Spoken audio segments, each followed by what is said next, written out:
Hello and welcome to Graceful Connections, presented by Academy for the Soul. I'm your host, Sophie Bidard, the co-creator of Graceful Connections, together with Christel Hughes, founder of Academy for the Soul, the online school for intuitive arts. Graceful Connections is an adventure of exploration, discovery, healing, liberation, growth, and truthful expression, which is facilitated, amplified, magnified, and blessed really with grace. As graceful connections are woven between you and our expert speakers, your graceful guides into creating heaven on earth. Every time you join Graceful Connections, not only are you held in the orb of grace and receiving an infusion of grace, but also you claim your willingness to create heaven on earth. And indeed, all it takes is your willingness from a pure heart and with pure intentions. And as your willingness is affirmed, it echoes through the universe, and your intentions are strengthened and answered with clarity, inspiration, empowerment, activation, all that you need to make it true, to make it real, in highest service to the divine and the highest good of all. And if at any moment a voice within you asks, who am I to create heaven on earth? Let grace answer and remind you, you are a child of the divine, and creating heaven on earth can naturally be your daily joy. So thank you for being with us, bringing your unique vibration, colors, energetic imprint, without which the world would be missing. Thank you for answering yes to the calling of grace, for your willingness to create heaven on earth. So let's begin. I invite you to relax, take a few deep breaths, breathing out all that does not belong to this moment. Let's bring all your attention, all your presence here and now. We set our intention that our time together, all that is shared in words and beyond the words, all the energies that we call in and flow, serve our highest good, our evolution, and be of service to the highest good of all.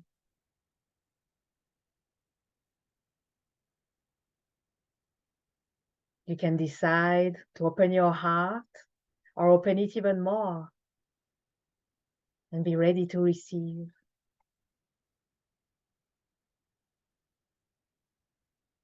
And you can decide to open your mind or open it even more and be ready to receive.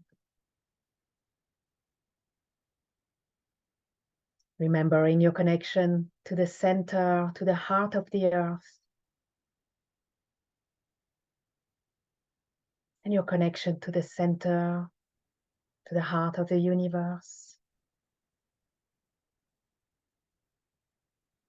so that you are held, both grounded and suspended. You are safe, you can relax, you're ready and open to receive. Now I'm calling the orb of grace from the heart of the universe, and placing the orb of grace around our group, our gathering, in each and every one of us.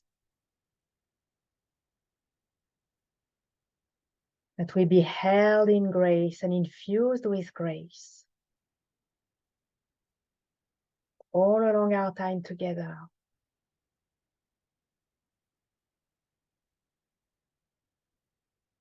Let's take a moment to adjust to the purity and the subtle high frequency of grace, allowing it to gracefully dissolve, realign, harmonize, amplify, magnify all that needs to be so, in purest alignment with divine will and the divine order of grace. And breathe. Beautiful. Now, within the Orb of Grace, I'm delighted to welcome our expert speaker, brilliant, clairvoyant, medical intuitive Amanda Hopkins, who invites you to a radical body transformation, deleting harmful codes that cause your body to suffer. Amanda Hopkins is an international expert in identifying deficient energy flow in the body that impairs function and creates disease. She's known for her clairvoyant ability to penetrate deeply into the root cause and immediately identify the main element causing illness. Element or elements, depending. Amanda has a unique and powerful process of intuitively mapping points in your body systems that are collectively undermining vitality and depleting your body's energetic resources. With her keen intuitive mastery and wizard-like abilities, Amanda has supported hundreds of people with restoring energy flow so their body can repair itself and recover its high-level vitality. Ultimately, as a certified intuitive strategist, NLP, and Academy Master Teacher, she assists and provides you with the tools to create inner stability for lasting whole body wellness. Her purpose is to greatly empower you in your relationship with your body. So it is such a blessing to have you with us today, Amanda. Welcome. Sophie, thank you so much. And I just love that you brought us right in connecting with one of the most powerful tools that we have available to impact our bodies, which is the breath.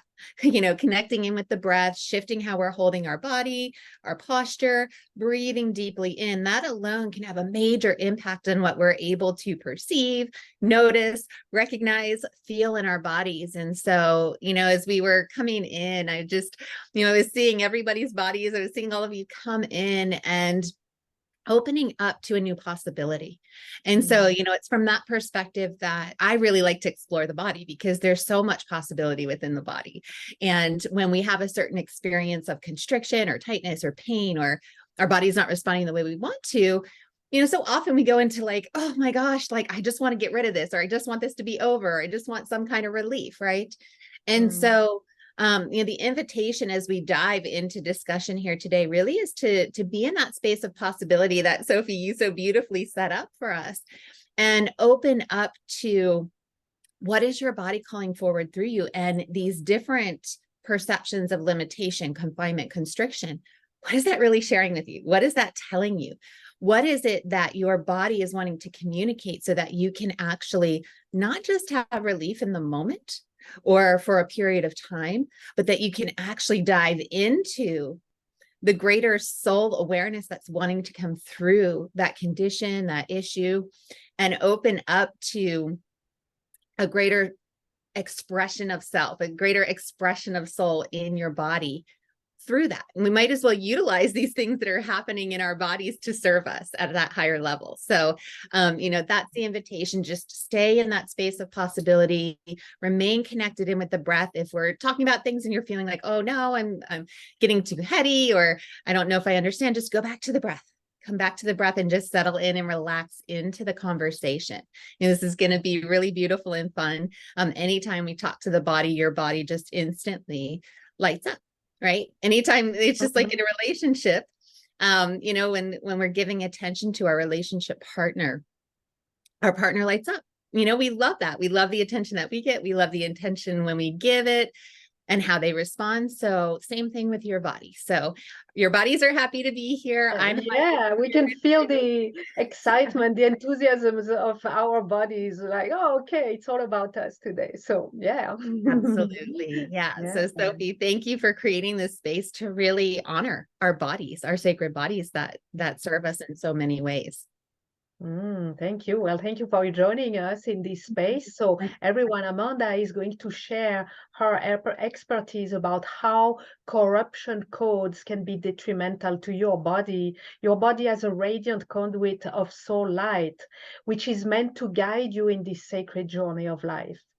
So we'll look into those codes and decode the codes, or talk about the codes, or hear about the codes at least. And we also, Amanda will lead us on a cognitive looping discovery guided journey. So you'll uncover the #1 looping pattern that has you stuck in place, spinning your wheels despite investing tons of time and energy into possible resolutions. So that's going to be very revealing for sure. And then on Friday, November 3rd at 9 a.m. Pacific, we'll gather again with Amanda for an Intuitive Readings Galore live call. And Amanda will answer your question, what's my #1 cellular corruption code? Now, for the moment, let's dive into our intriguing topic of the codes that run our body, the possibility of some of them being harmful and what their impact can be and what to do about them. So I'd like to begin with asking you, Amanda, in order to really know what we're talking about, what are these codes that run the body? Yeah, absolutely. I think it's important to understand that anything that we're going through in the body has information for us. And these codes are so reflective of that, right? So if you think about a computer, if you run a program on your computer, there are lines of code that make up that program, right? And so when you have a program that's running, that's usually, if you think about this, is the beliefs that you hold about yourself, about life, about what you've experienced in life, about the world, about your environment, about your relationships, your money, whatever application that might be, right? So if you think about the overarching program really is the belief that you hold, and you run that program. So let's say, for example, you have a belief that says, I'm not smart. Okay. And you hit run, you run that belief, right? And this all happens subconsciously. It's happening beneath the surface. That program is running. Now you've got all these different strands of code that are like the rules or the conditions that prove that I'm not smart. They prove the belief. Right. And so now what happens is you've got this filtration system, your focus, your vision is now going out and looking for all the things that confirm that belief. I'm not smart. Right now, this is nothing new. We kind of have a sense that this is what's going on, but I'm breaking this down for you because so often with the body, when we've got something going on, when we're in pain, constriction, when we've got a symptom, like let's say we've got some shoulder pain or restriction, or if I move it one way, it's fine. If I move it another way, it hurts. What do? We go in and we address. First, we go physical. That's most people's default. Mine is, we go physical. What can I do to get some instant relief or some, just start to settle down the pain, if you will, right? So that then I can actually start to think. When you're in pain, it's really hard to get a clear mind, right? At least for me, it is. I'm pretty sure some of you can agree. When you're in pain, the first thing that you want to do is start to get some relief. But what's nice is if you start to bring attention to the shoulder, and you go, okay, well, let me do some massage, or, let me get a compress, or let me get an ice pack, or whatever that might be. If you're having muscle pain there, what happens now? You're starting to give attention to that space, right? You're starting to pay attention and get information about, okay, what do I need? You're starting to go within and listen to, like, what do I need to get support with my shoulder? Right? We think that our first instinct is to go get help, go to a chiropractor, go to a doctor, go to someone for advice. But really our first instinct is to go within and go, what am I being drawn to go do? Right?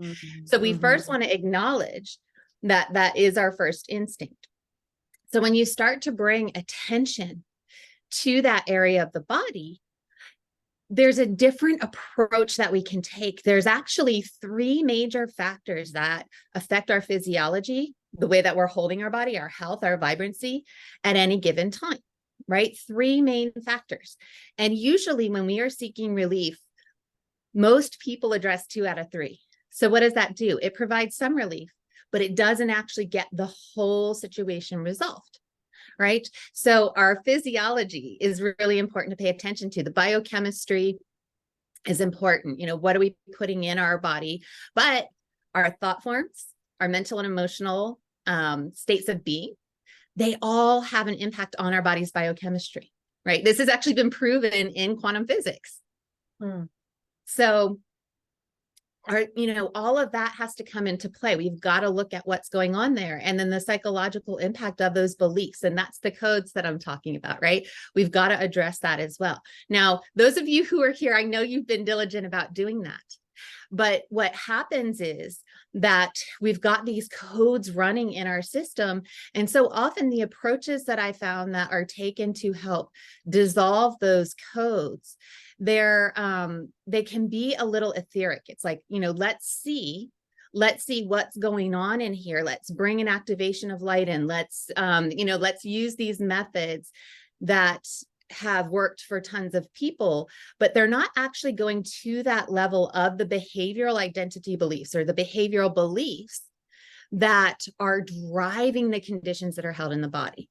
Right now, there are practices, in the academy, all of us take that approach. It's something that we know you've got to get to the behavioral conditions that are in the mind, in the body, stored as emotions. Sophie, I know you know this very well. We've got to look at what emotions are stored in the body and that are actually feeding those paradigms, those codes that are running those programs that aren't serving. Now, I want to come back and talk a little bit about these codes in terms of when I say a program that's harmful.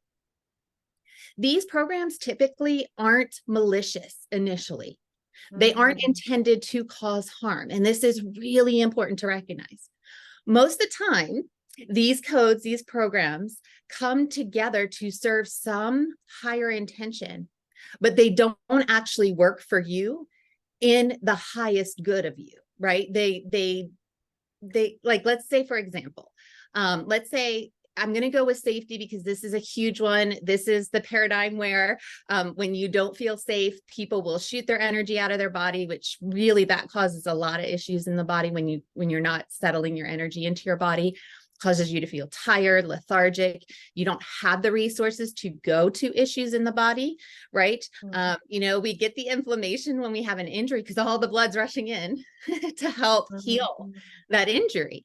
Right. So similarly, if our energy is busy shooting out of our body, because that's where it feels good and that's where it feels safe, we don't have that energy in the body to address the issues that are occurring in the body. And so let's say, again, we're going to go back to that sense of like, I don't feel safe in my body. Like if you're in an environment, let's say you're in an environment where it feels kind of similar to something you've been in before, and you're like, it's not safe here. Right. So if you have that program that runs, I'm not safe, what happens? That triggers anywhere you're holding the emotional trauma in the body, that triggers those spots of tension and tightness in the body field. So not just the physical body, but also anywhere it's been conditioned in the aura, the chakras, where it's impacted flow through the nadis, the energy channels. So that fires that off. And so now you have this whole paradigm running of I'm not safe. So that triggers the biochemical responses of the body. It triggers the nervous system. Now you can't get to broader perspective because you're in this biochemical state that has you just looking out for, okay, what's going to get me? What's going to harm me? What's going to hurt me? Okay. The challenge is so many people are chronically in this state and you don't even realize it because it's your normal. Right? You can settle into your body even when you come in and do a beautiful exercise like Sophie led us into the breath and just really settling into the space. There may be another level of really opening and expanding that you're not getting to because you've got this chronic state of these codes firing off beneath the surface. And so those codes, coming back to what I was saying, that whole idea of I'm not safe, this is designed to protect you, right? The idea Mhm. is that if I can anticipate what's out there that's coming for me, I can be prepared to protect and defend myself. I can take care of my body. I can keep my body safe. I can keep, my mind safe. It might not be a physical attack. It might be somebody who, we've all had those people in our lives who come in and they kind of get at your psyche, right? They might insult you, or they might have things that they say, or they might do things that just trigger you, right? Mm. And so Mm. it's not just a physical seeking, searching and seeking.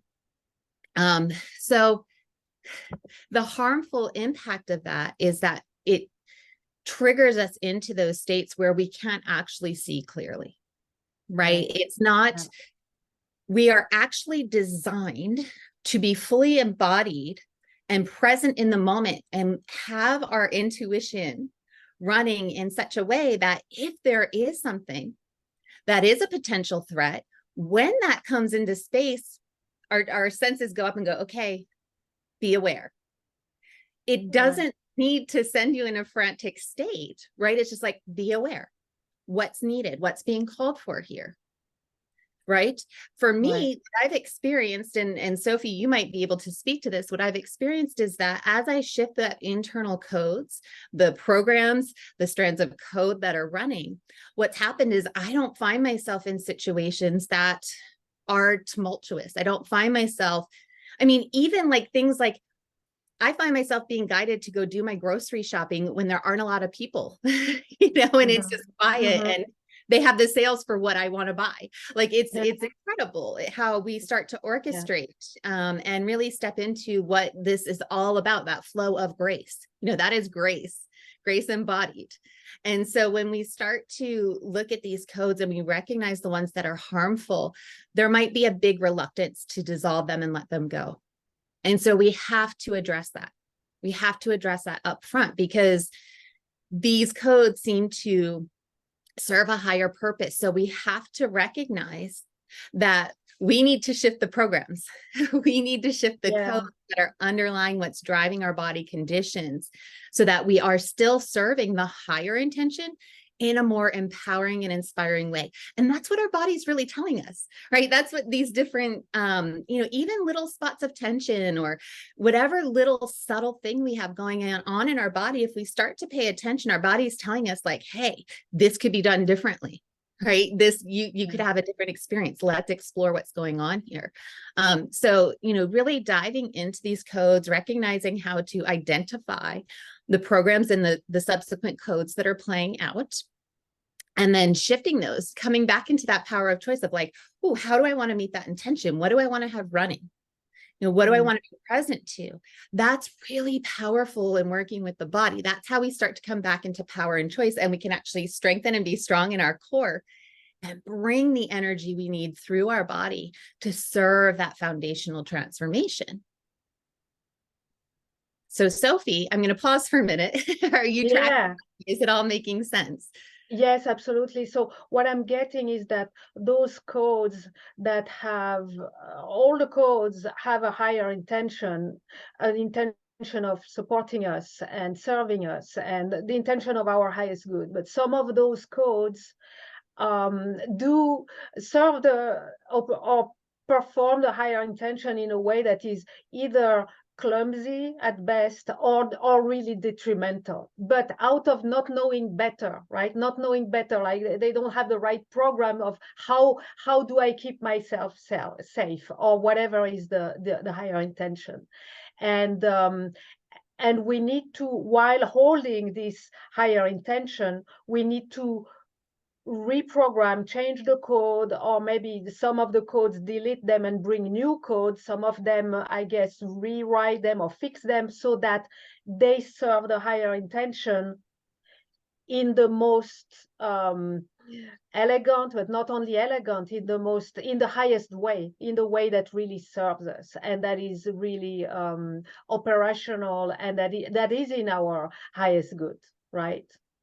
Absolutely. Absolutely. Spot on. Yeah.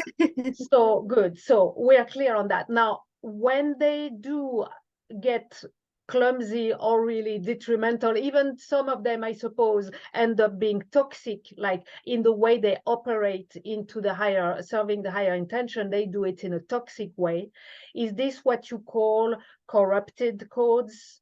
Or is there Yes. something else to it? That's Yes. what it is, right? That Yeah. that is a piece of the corruption, right? So Okay. when I'm talking about corruption codes, you know, again, our bodies are designed to serve us. I want to make sure that we're coming from the foundation that our bodies are really here to serve us. And even these mechanisms that we've put into place that don't feel like they're working, at some point, the idea was that they are here to serve us for the most part. You know, there are some exceptions, but Mhm. you know, the more we can really settle into this idea that our body's here for us, our psyche is here for us, when we start to really pay attention, it kind of dissolves some of that fear or that reluctance to dive in. And some of you might be going, oh no, but I'm fine. You know, I'm willing to dive in. I go in and do the work. And yes, consciously, you're saying that, you're thinking that, you're feeling that. But in the body, your body's like putting up like, no, not going there. Right. And so the mind starts this is kind of what I talk about, the cognitive looping. The mind starts to create these narratives and starts to give the insights that it thinks your body wants to hear. I'm pausing for a minute because I want you to take that in. The mind, yeah, that mind gives the perspectives that it thinks your body wants to hear when corruption codes are at play. Now, is the mind trying to be harmful? No. But what happens is when we are disconnected from our expanded soul knowing, which we all are to some degree, you know, otherwise we'd be in different form. But when we are in, to some degree, when we are disconnected from that expansive soul knowing, every disconnection is a code of corruption when we are not in alignment with our soul design. Right. So we all have our own unique soul design. Human design gives a great glimpse into what your design is. Right. We all have our own unique soul design, the way we're meant to bring energy in and through, the way we're meant to even perceive what's happening in and through our being. And so when we skew, when we move away from that, anything that moves away from that are codes of corruption. So Sophie, you might have an internal program running that just moves you into action. It inspires you. It lights you up. It's wonderful. And if I tried to run that program, I'd be like, you know, like it just wouldn't serve me because it's not the program that matches my design. That's actually a corruption code, right? It corrupts my natural flow of energy running through my body. It doesn't allow me to be in the state that most serves my being and my body. And so our body's always trying to adjust us into that ideal design and flow.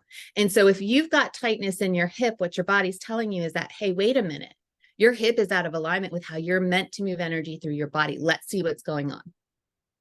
It's just like when, you know, sometimes we have hip pain and you might think, oh, I pulled a muscle, right?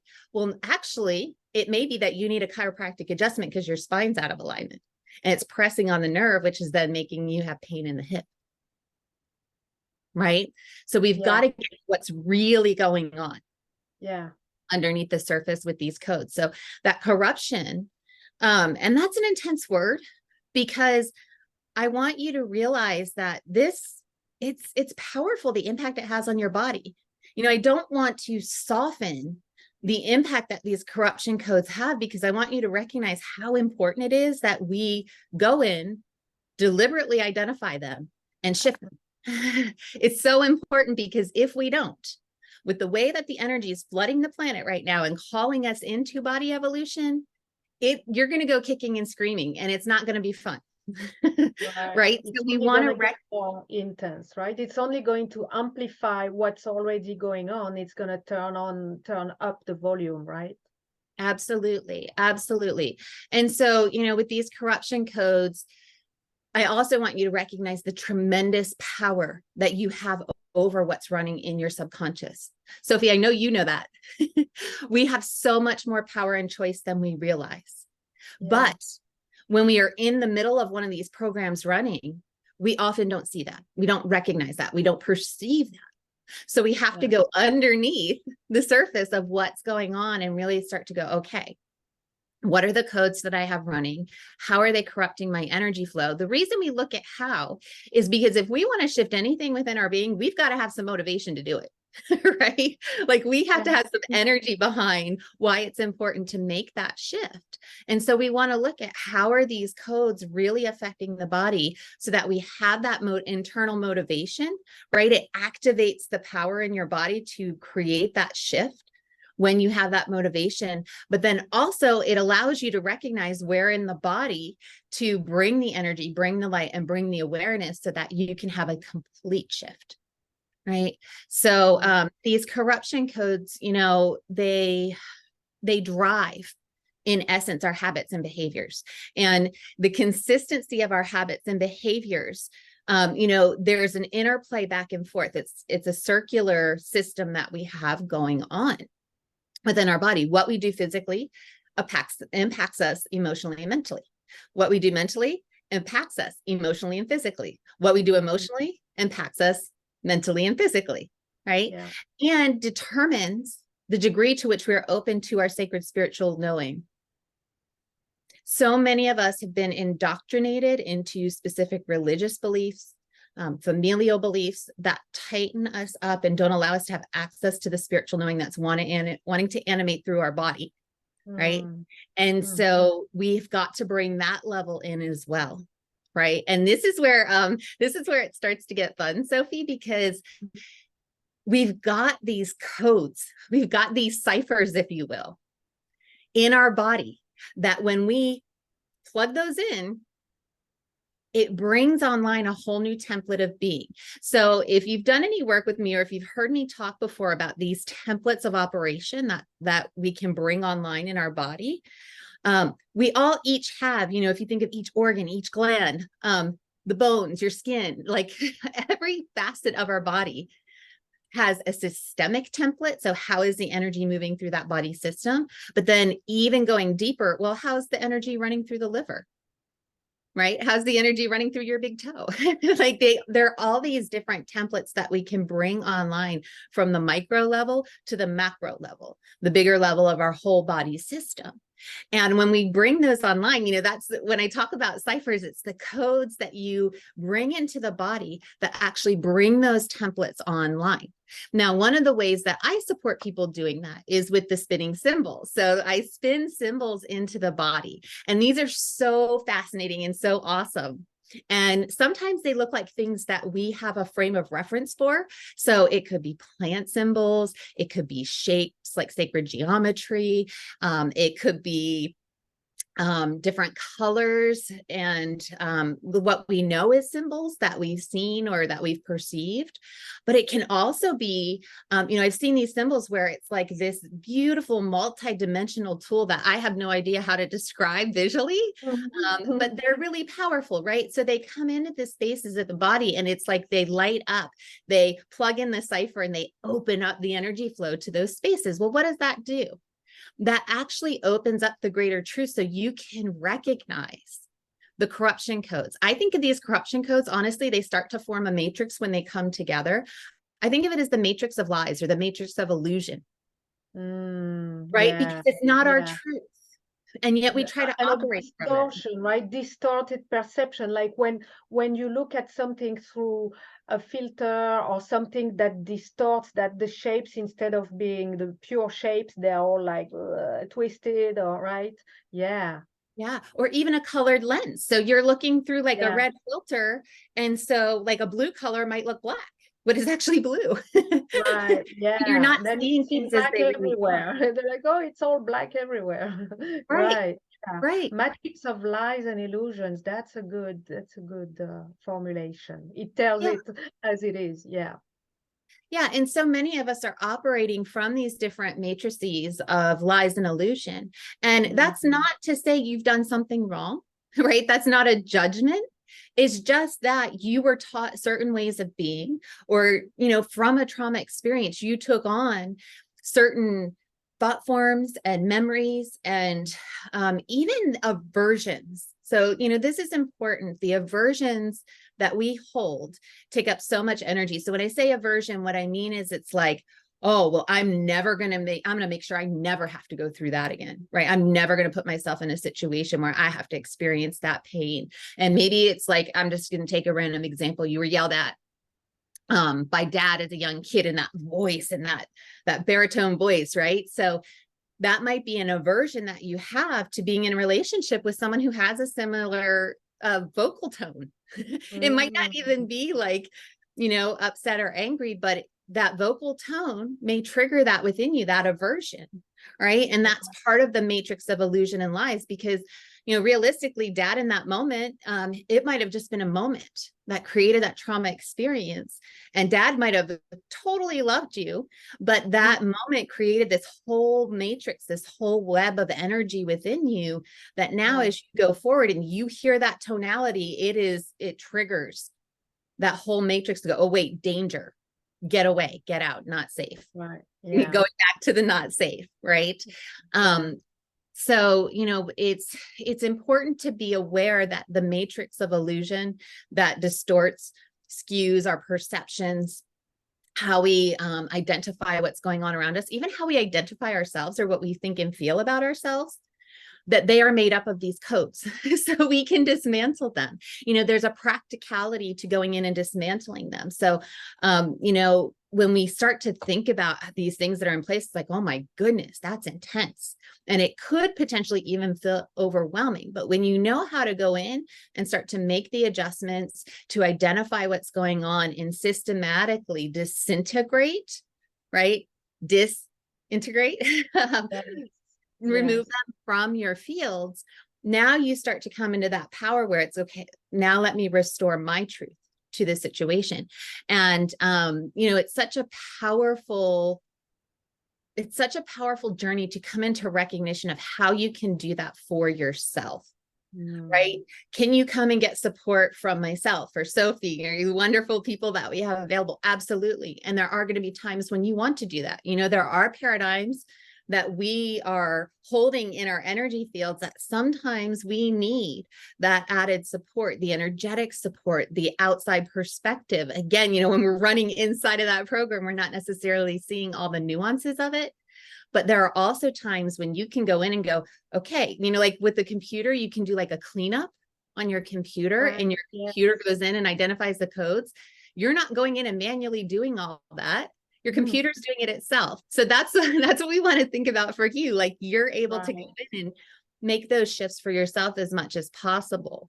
And then if you need support, you can go and get that support. But there's such power in being able to recognize how our energy is formed and I want to say the moving nature of our body, but just the capacity of the consciousness of our body to shift in an instant. One of the things that blew my mind when I first started doing energy sessions with people, I was going in, I was like, okay, I can recognize energy deficiencies in the body. So I'm going to go in and I'm going to do sessions with people on the help them recognize them, and then we're going to shift them.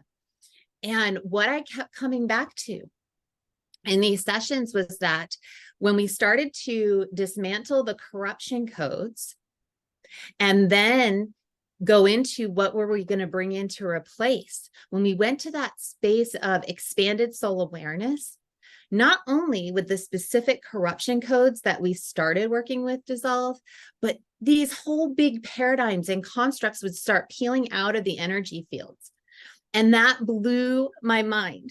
So, just as I was saying, we can take something that's going on with the body and dive deep into that to identify what are the underlying energies, what are the underlying beliefs and codes that are driving that issue that's showing up.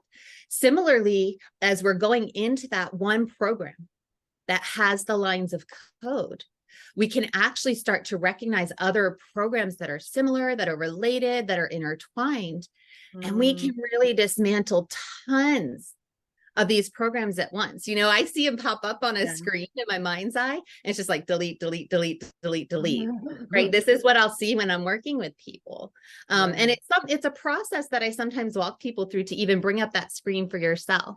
And some people love it. Some people, that's not the way that they want to remove it. And so however you want to really release that, there's so many ways we can do that. Right. But it's just so powerful to get into that space of exploring deeply, what are these codes? And, you know, Sophie, I just want to talk about because I'm going to be talking about decoding the body. Right. So when I hear decoding the body, I'm thinking like, ooh, you know, there's messages and I'm going to like go in and I'm going to figure out what the body's saying and what are the codes that it's sharing. Right. And that's a piece of it, kind of. But the initial piece of it is actually, when I say decode, it's identifying and unlocking those codes that aren't serving you in your soul flow. So that's the first piece of it. And then we can go in and get the ciphers, the hidden messages that really allow for that sacred illumination. Right. Yeah. And that's where, I mean, all of that you are revealing to us, which is really very fascinating. That's where we really need you, as you bring, I see the like the winning combination, the winning trio of your clairvoyant ability that allows you to perceive the protocol, the method, right? You have the method, you have the process of how to decode, recode. That's number two. And number three, bringing the symbols so that we don't have to rewrite every line of code of every aspect of the body, but it can be like a swipe, like on the computer. And I see how you specifically bring these three elements that are essential and that work together in a synergy. And we need these three elements in order to, as you said, this is pretty, it sounds heavy duty work, but with you it becomes not only feasible, but it becomes like, okay, let's do this and get it done, right? Absolutely. Absolutely. And this is so important because you know, as we start to take this systematic approach to this, it helps to step outside of the emotionality of it. And Sophie, I know you know this so well. When we are steeped in the emotionality of something, it can feel really difficult to get out of that kind of pull of emotion, if you will. Yeah. And so when we can take a systematic approach, we can address the emotions, because the emotions are so important. That's what moves our body. It's what animates us, right? Even when we experience emotion, our face changes. You know, if I'm happy, I'm smiling. If I'm mad, you know, creases in the forehead, you know, our physiology actually changes. And, you know, it's so interesting because as we start to go in and identify these codes, I've come to understand and recognize that we've got these concentrated pockets of emotion in the body. And when we do activations, when we bring the light in, which there are so many beautiful activations and opportunities to bring light to the spaces of the body, but when they hit up against these concentrated pockets of emotions that have not been effectively processed. And sometimes I mean by processed, we've got to understand, why are they there? If they're still there, there's something, just like with the body, right, Sophie? There's something we're meant to receive from that concentrated pocket of emotion. There's some message, there's some learning, there's some insight, there's something there for us. And when that big light comes in, you know, normally the flow through the body, it's very harmonious and it's like I see sparkly kind of gel-like energy, but it's so fluid and it's so moving. But when that light comes up against these pockets of emotion, if you will, what happens is the light hits that and it refracts out, right? So it goes in all these different directions. So it's like, instead of just being a flow that's open and moving, now it's coming in, it's like trying to get through the cracks, right? So it creates what I call fractal incoherence. So it's kind of like a stained glass, or, you know, we were talking about the different filters, but if you think of a stained glass, you've got these different segments of energy that all come together to create a picture when light shines through. but they're separated, right? If you've got panes of glass, they're separated by structures. So if you have the light running through these different structures, and those panes of light are these corruption codes, they're impacted by the corruption codes. It's this big emotion that's in there that links back to these underlying programs. Well, now the picture's not showing up the way you intended when you put the glass in there, right? Or when you put that filtration in there. And so it's the incoherence. You're not getting the complete picture a lot of the times. A lot of times you're getting the fragments of energy that can actually get through that pocket of emotion. And so you might have a good cellular flow. It's kind of like the game of telephone. Have you ever played that, Sophie? Do you know what I'm talking about? Where, somebody starts with a message and you sit in a circle with a group of people, you whisper it into the ear and you go around the circle. And when you get back to the original person, it's always wacky. It's never what it started as, right? I think it had it happen once, but it's really rare, right? And so it's the same idea. We've got the light comes in and the light comes in so many different places of the body. We've got so many sacred centers where light can enter and serve our bodies. So it'll come in pure form. The codes that we want to replace the corruption codes with are these packets of light, if you will, right? That come in, they flow in through the body, through all these different sacred centers. And so it'll flow in through that center to serve that space. But as soon as it hits that emotional, sometimes it's a pocket, sometimes it's a tight ball. I mean, Sophie, you've probably seen these show up in so many different ways. But then it starts to diffuse, and it's not the pure consciousness that initially came in. And what we want to do is we want to work with the body so that when pure consciousness comes in anywhere in the body, it is received and distributed through the body wherever it needs to go, accurately, effectively. And so that's really, as we work with these corruption codes, we're also looking at that the distribution of the incoherence throughout the body and shifting that. So now your cells are getting the pure consciousness, right? So when you get the activations, when you get those beautiful light codes coming in, when you are in a sacred space such as this, and you're feeling the beauty and the presence of the energy, your body can hold and retain that, right? You can actually take that and carry it with you so that you are in this space of conscious ascension and awareness, but also liberation. All right. So there's a big space of freedom that comes when you can access the pure states of consciousness in your body. And that's what we're really seeking to do here as we realign your energetic system's flow to that ideal flow for you. Now your soul consciousness is available wherever you need it, whenever you need it. Yeah, that's how we want to operate, obviously. Absolutely. Right? And that's what we wish for our bodies, certainly. Now, if I understand well, all these codes, they come down to even at the level of the cells, right? Absolutely. So yep. Individual what cells. happens? So cells may be affected by corrupt codes. How do we repair our cells if or when they are affected by corrupt codes? Absolutely. Well, that's a big piece of bringing the light, restoring that light flow, that soul consciousness, pure soul consciousness to the space.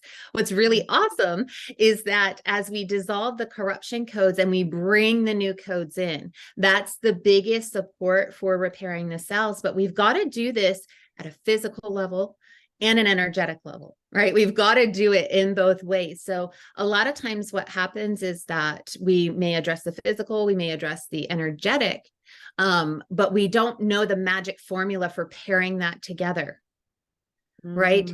If we aren't drinking enough water, for example, in our day-to-day, we become less conductive to the light energies that are moving through our system.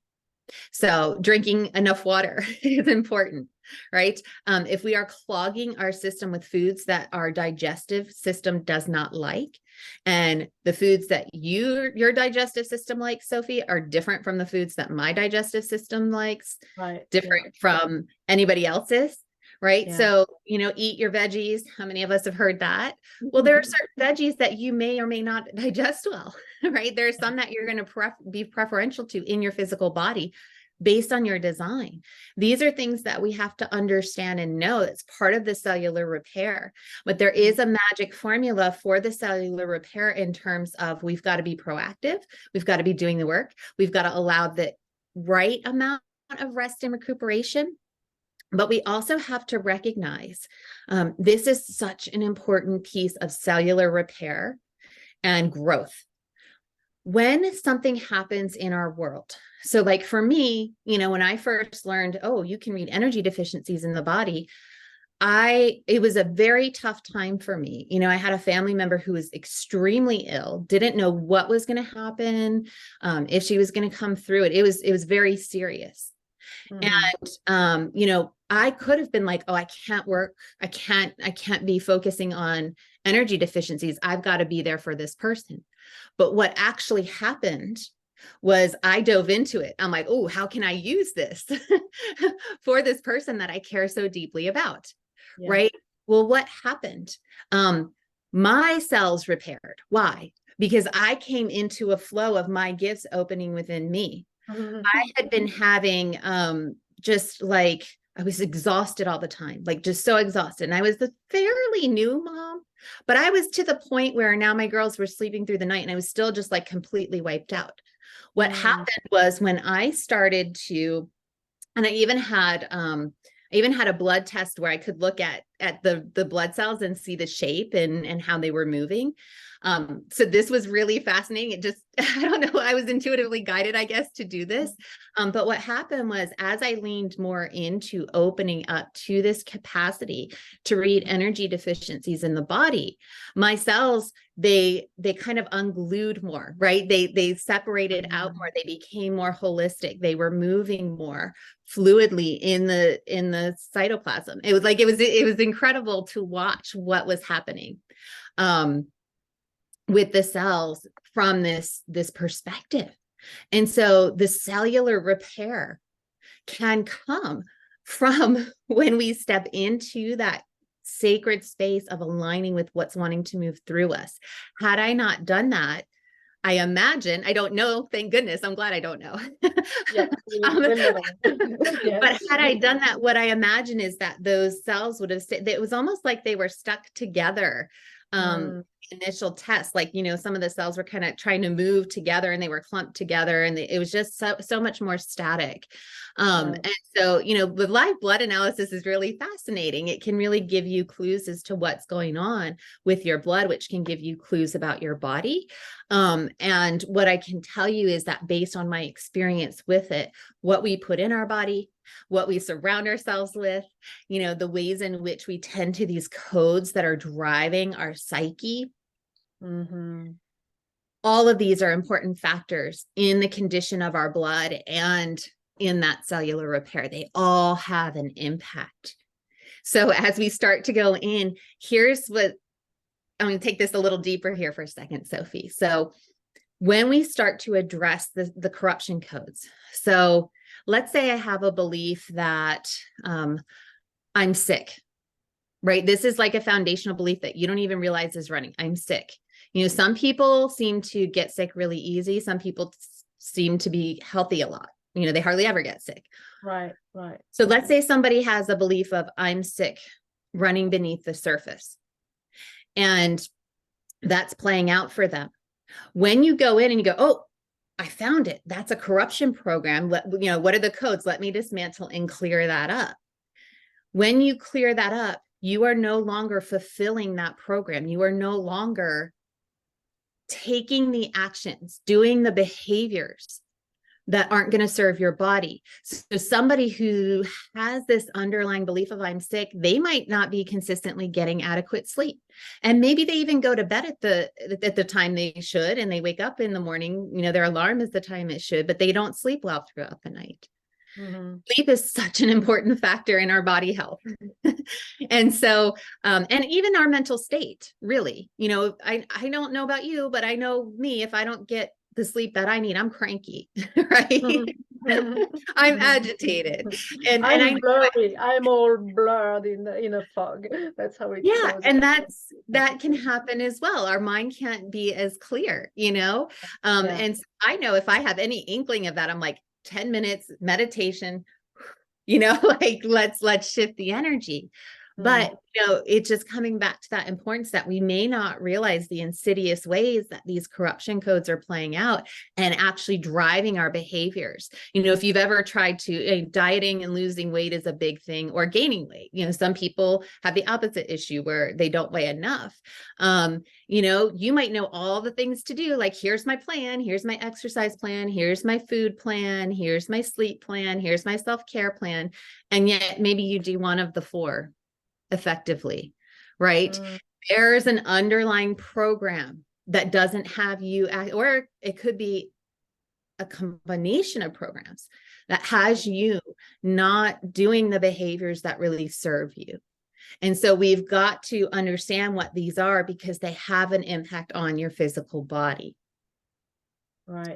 It really impacts the subtle consciousness of the body that allows you to sleep well throughout the night or not, that has you grabbing for the water when you need it, or before you need it, or whatever the case might be, that has you moving your body in the ways that serve you. Some people, their bodies do great when they run. Other people, ooh, no, right? That's not their form of exercise. Yeah.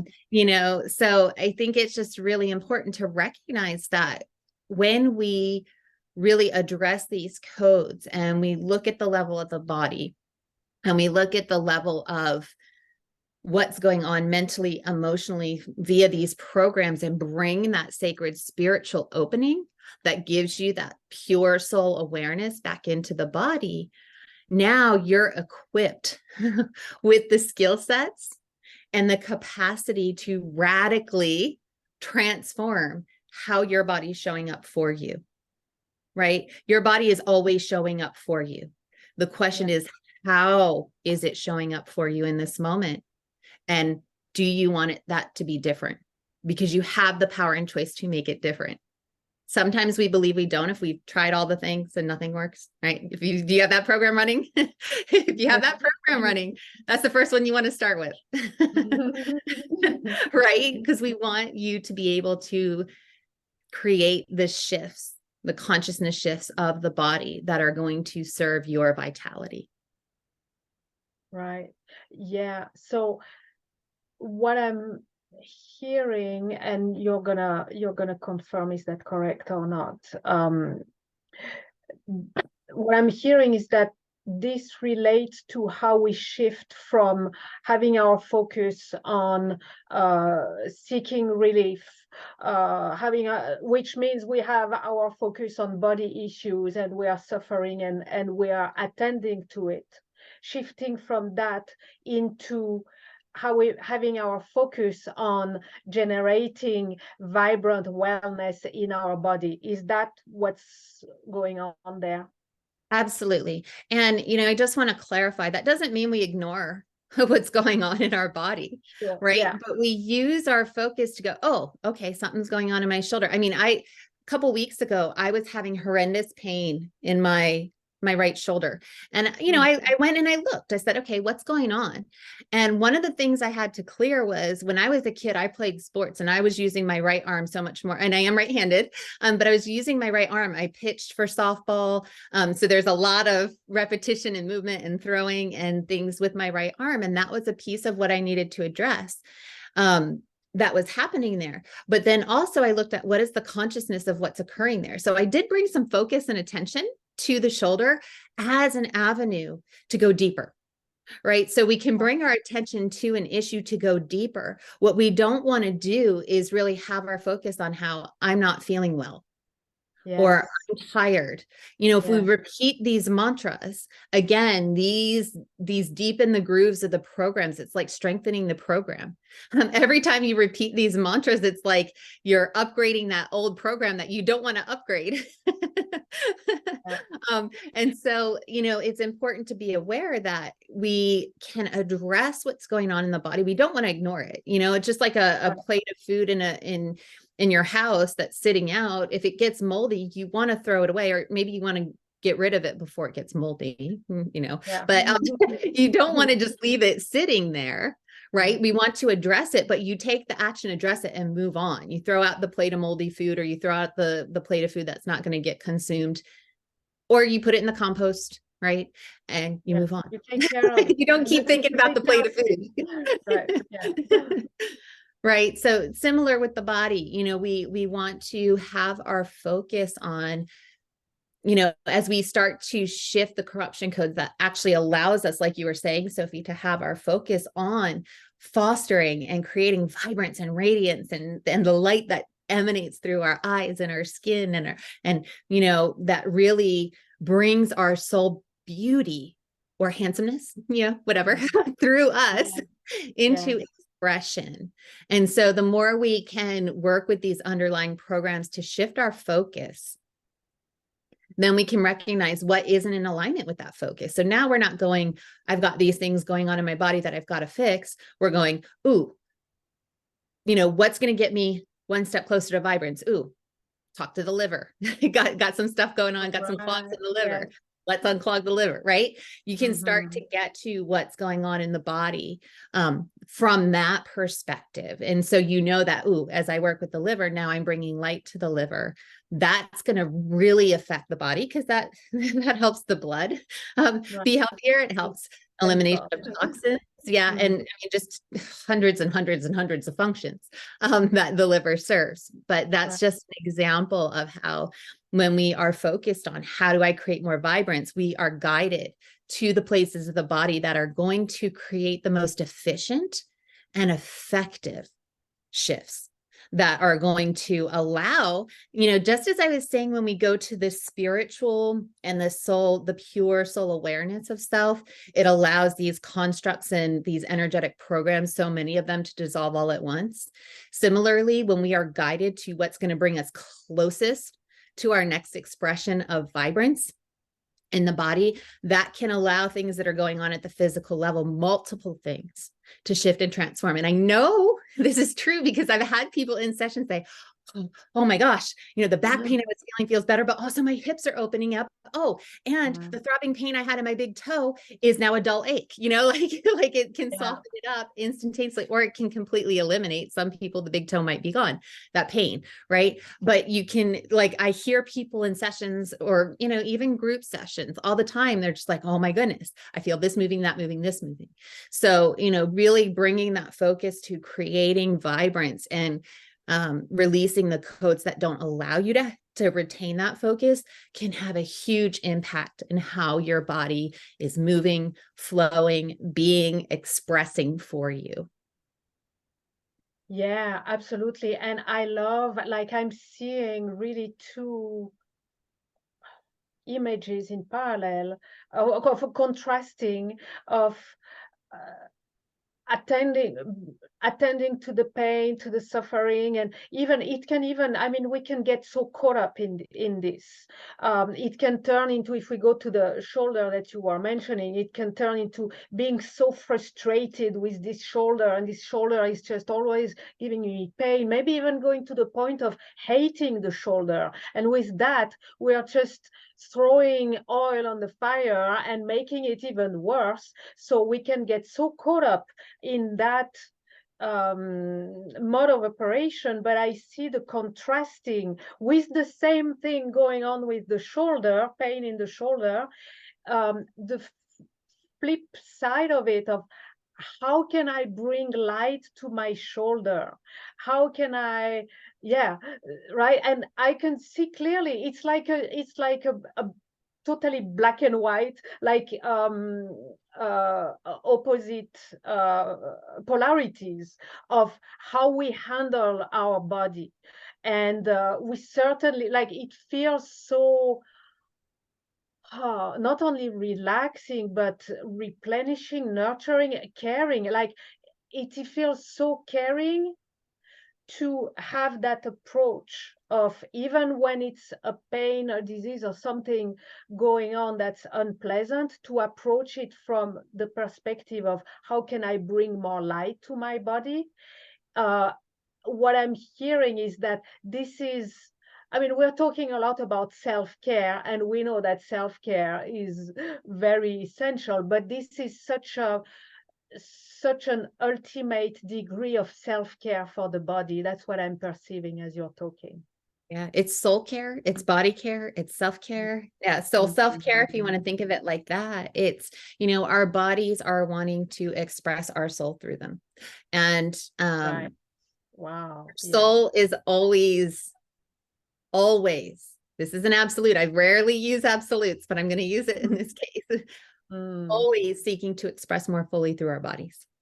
And so our body is going to show us the ways in which, I say show, maybe it's a feeling tone, maybe you're hearing it, maybe you just know what your body is wanting to communicate with you.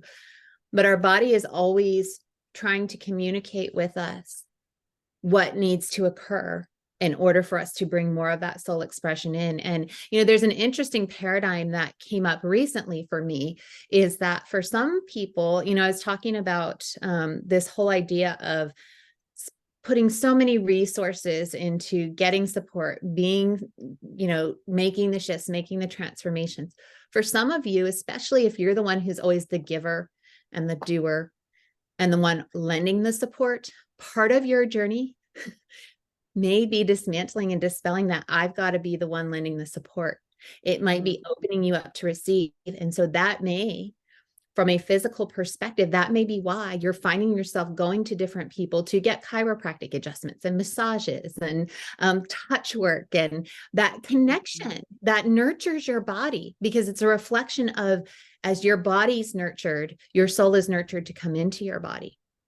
Right. And so part of your journey may be that you are needing to open up to receive support and recognize the interconnected in the community, and that there are people, there are resources, there are energies available for you to serve you.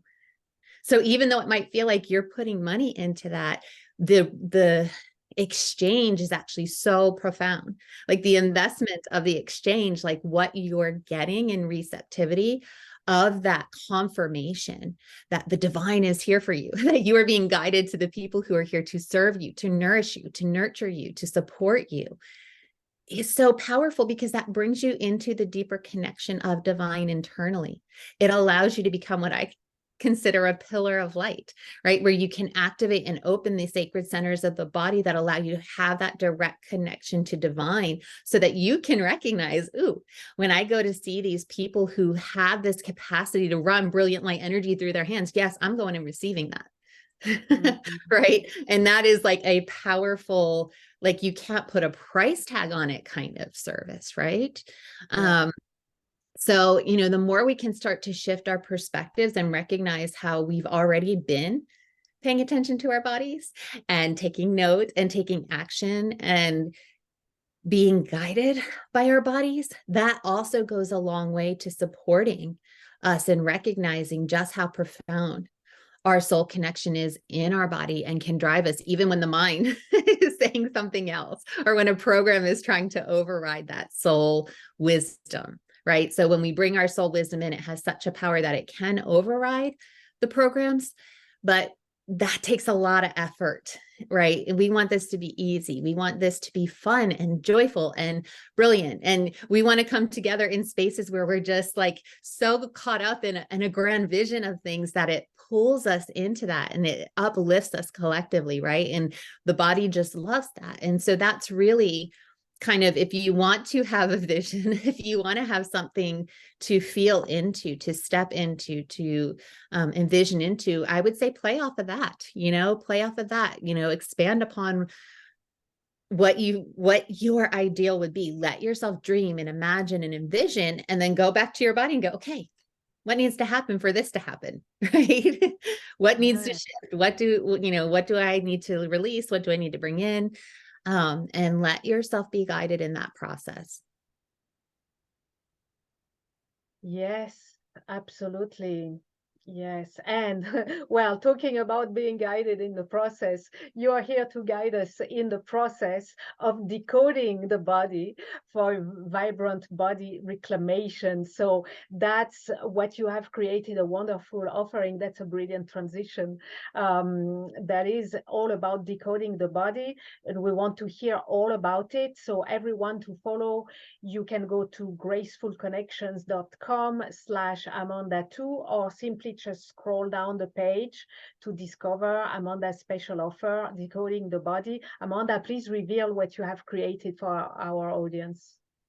Yes. So I'm actually going to start with the course that I have available, and then I'm going to come back to the pillar of light body assessment, because that, I Yeah, mean, that's pretty amazing, but I want to have kind of a foundation set here. So if you yeah. scroll down to option 2, the Decoding the Body live interactive course. This is a course where you will come on to live calls with me, and you'll have opportunities to get intuitive readings with this. So, you can look on the page, there's a number of enlightenment sessions, intuitive reading calls, and the enlightenment or illumination, it's a similar kind of concept, but we're really enlightening or illuminating the consciousness that's wanting to awaken and open up within your body on these calls, right? So there's going to be exercises, processes, things that you're going to be deliberately moving through to help identify where you are holding pain in your body. And pain can be pain that you feel. It can be pain that you don't realize is there. Right. So this is really about bringing awareness to what's going on, and then learning, how do you shift that, right? Or restriction. Maybe it's not pain. Maybe you've got tightness, tightness in the joints, especially, in relation to aging. We don't often feel like we have the same mobility and freedom and flexibility that we did. I mean, especially babies. I mean, you look at babies, they've got like their foot up at their head, like they just have like little, like they can contort themselves. They're the master contortionists, right? And so, you're going to learn, how do you recognize where these points are? What are the corruption codes that are driving them, and dismantle that so that you can start to bring that soul light to those spaces, right? This is where I was talking about the cognitive looping, the programs that run, where it's like you're running the program and you're thinking, okay, I've got different actions that I'm taking, but then the belief takes you right back to the outcome of, oh, wait, like if you have an I'm stuck belief, right? This cognitive looping is definitely playing out. If you've got that, it's like, I'm stuck. You take actions, you start to see progress, and then boom, something happens that takes you out back to I'm stuck. Oh, I was making progress, but then, oh, my daughter, she got sick or she twisted her ankle and I had to take her to the doctor, oh, got to start back over. Stuck. That's that self-fulfilling looping, right? The cognitive looping. So we're going to be addressing that, and we're going to be addressing the fractal incoherence I was talking about, where we've got those pockets, or those spaces of built up emotion in the body associated with those corruption programs. And we're diffusing those. We're looking at, what's going on there, what needs to be revealed, and then releasing those and restoring the ideal flow to those spaces. So you'll be doing that. We'll be looking at the filters that you have, especially in your perceptual system. So how you're seeing, hearing, feeling, knowing, how you're interpreting your environment, your mental states, the information that's coming in. And that's tied in again to the programs that you have running, right? We're going to be exploring those, but looking at the filters that those programs have created that are clouding or skewing your perceptions, like we talked about earlier, right? That create the lies and illusion matrix, right? Exactly. Right. Yeah. Right. So holds that in place. I mean, if you think about, we've got our fascia that holds, it ties our muscles and our bones together and helps our body move and get fluid. When we've got the matrix of lies and illusion, it becomes a fixed kind of like it's glued in place, and you can't move as freely. It's like you're trying to move over here. You're trying to move your pinky finger, but it's like your whole body has to move, right? Instead of just having it free. You've got your fascia that's got the mobility, it's free and it can move out. So So we're Mm. going to be looking at those filters, right, that skew the perceptions and, like you said, Sophie, glue everything together. And then we've got to look at the structural integrity of your system. So from a physical standpoint, what is our structural integrity? Our skeleton, right? Our core, like our navel, like our abdominal center, like how strong are we there, right? In our Mhm. core physically. Similarly, energetically, we've got our structural system that, what is the core strength within our being from an energetic perspective. So we'll be looking at what of these correction programs are weakening your core strength from a physical and energetic perspective. We'll be looking at the parallels. So everything we do, we're looking at the parallels of what's going on in the physical body and how that's being reflected in your energetic system. Or you could look at it the opposite way. How is that wired in your energetic system? And how is that then being reflected in your physical body or not being reflected? I have often seen, and I'll ask people at times, when I identify an energetic kind of coupling, if you will, or mechanism going on, are you experiencing anything in your body? Like, are you experiencing certain things in the body? Because I'll see where it's plugging in, where it could filter down to a physical body issue. Sometimes it's a no. And that means, great, we can shift the energetics and it's not so entrenched. But if it's in the body, we've got to know that we've got to adjust the body consciousness. We can still shift it. We just have to know we want to get to that level of body consciousness. So, those are kind of the three core concepts that we're going to be covering in the illumination sessions. Mhm. Before we ever do that, we're gonna do a primer where we have you step into the experience. You're going to come into a sacred space, and we're going to move all the corruption programs. We're going to pause them in a moment. We're going to pause those corruption programs. And we are going to have you experience the pure vibration and essence of your soul self. Why do Wow. we do this? We do this because then your body knows where it wants to go. Your body has the feeling, the knowing, the hearing, like what are you hearing? What are you seeing? How are you perceiving your environment when you have the experience of that? Not just a cognitive idea of what you think that might be, but when Mhm. you have an Yeah. experience, a vibrational experience of that, now your body knows what it's wanting to attune to. So we're going to do that. And then we're going to start working with the corruption codes that aren't allowing you to be in that vibratory state consistently. Okay. And so we're going to have with that, we're going to do the exercises, but we're also going to have opportunities for each of those topics for you to get feedback. So I will tune in and I will, I can look and go, okay, what's going on? Did you clear all the corruption codes? Is there another one that's coming in that's for you to focus on? I'll be giving you direct feedback of what's going on for you so that you can come into that greater space of vibrance. And with that, you'll get PDFs that have the steps that you can use. These are enrichment PDFs. They'll outline the steps that you can use so you can come back to these processes, right? So that you can be proactively, again, you're like the computer that's going in and getting the work done, right? Right. And dissolving, disintegrating those corruption codes. So there's a lot of different topics that we're going to cover within that. And you can see that on the offer page. So I'm not going to go into those too Sure. deeply. Yeah. Um, Yeah. but there's a lot of insight. And one of the key things, I did talk about the three main inputs that determine your body expression. So I'm going to go deeper into that and how you can make sure that you're addressing those three anytime you've got something going on in the body, so that you make sure you're hitting all the factors that come in to have an impact, right? With any system, the inputs that come in, in science, we call them variables. So I'm running an experiment, right? You only want to have one variable and you want to have everything else being consistent if possible. Because then when that variable that you've adjusted, that input that you've adjusted, when you adjust it, what the impact actually was. But if you're changing like 3 or 4 things at a time, then you don't necessarily know the impact of that one thing.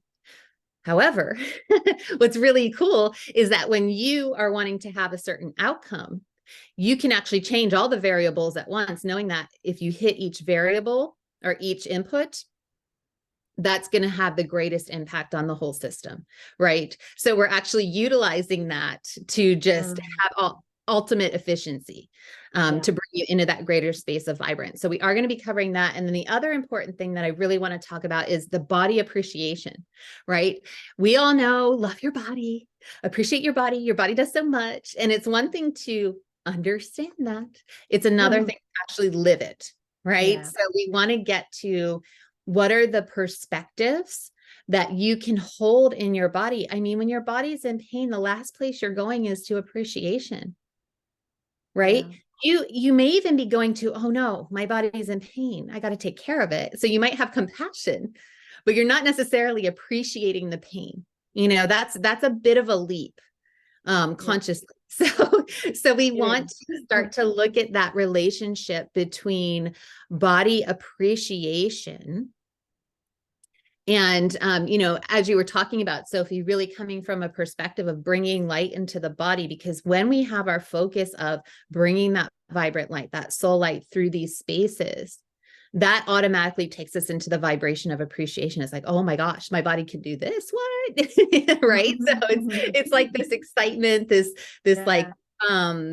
like we start to go into awe of what really is possible through our body. So, you know, there is more. We are going to be looking at how you can uncover the messages of your body, even uncover, you know, not just the messages of like a lesson or something like that, but, you know, your body may be in awe of your soul.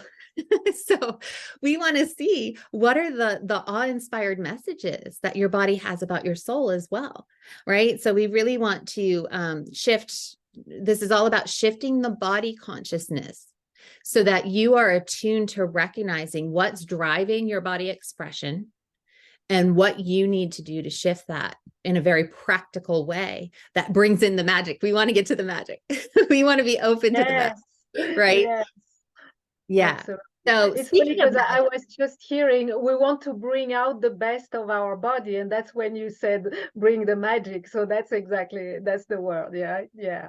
I love the it. magic, the mystique, the, you know, all the things we didn't even know are available through our body. It's just really beautiful. And I think that's such a good segue, because the next piece of the program really is about illuminating the magical light centers of the body, the soul light cellular activations that we have. So, you know, this is going to be 4 live calls that will take place after we work with dissolving the corruption codes. We don't want to have the spaces of fractal incoherence in place when we start doing these powerful activations, right? We want to have those released. So the soul light cellular activations, we're focusing on 4 key areas of the body: pineal gland, thymus gland, the core, navel, right? I was talking about the physical core of the body. I mean, your power centers right in this area, your life force flow, like this is joy amplified, can come through this space. There's so much power there. So we're going to be working with the core and the navel, and also the tailbone. You know, that's where we house our Shakti, our Kundalini energy. So when we are able to animate these sacred centers, these 4 primary centers, I've been shown this for a long time, and it's been consistent for years.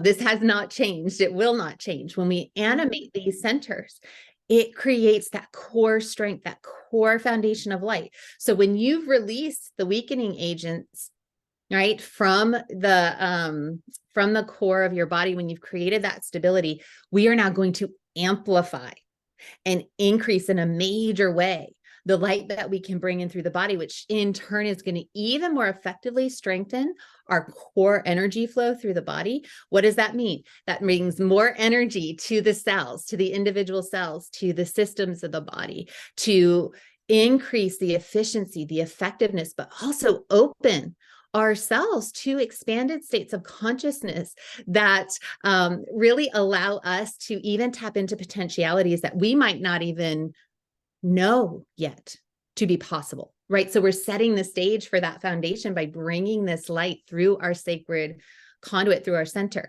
Now, Sophie, let me ask you this. If our bodies are operating from a space of magic and amplified light flow, do you think our physical body is going to be having a lot of issues? Guess not. But and what I just made a note that while hearing you, what I hear in the background is that's how we create heaven on earth in our body, and how we use our body to create heaven on earth. And yes, create it right there, right? That's, Absolutely. And I can yeah, tell you, it is magical. I mean, these are the yeah. things that I unconsciously did. I didn't realize what I was doing, but when I look back at the different healings and techniques that I was learning and what I was employing at the time, I was told that the kind of cyst that I had on my ovaries would never allow me to have children. And well, I have 2 children, natural. I had no interventions. Yeah. I was told that I would have to be on some sort of birth control or medication in order to regulate my menstrual cycle for the rest of my life.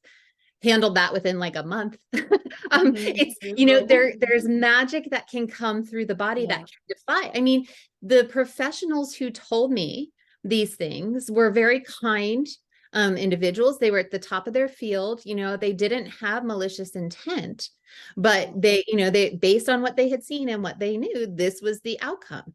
And this was what my experience was destined to be, according to their model of the world, or the way that they perceived, the way that they were running programs through their own being and what they had experienced in their life.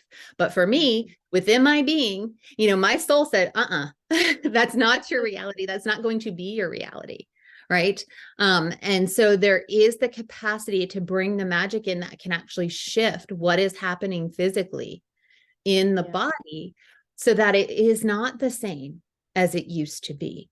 Right. I also was told with I had a knee injury in high school, and I was told that I would have certain limitations with that. I mean, I go run, I I don't wear a brace like I was supposed to for the rest of my life. I wasn't supposed to ski or snowboard or any of that. I do all of that kind of stuff. I mean, I just, within my being, I have a program that says my body is here for me.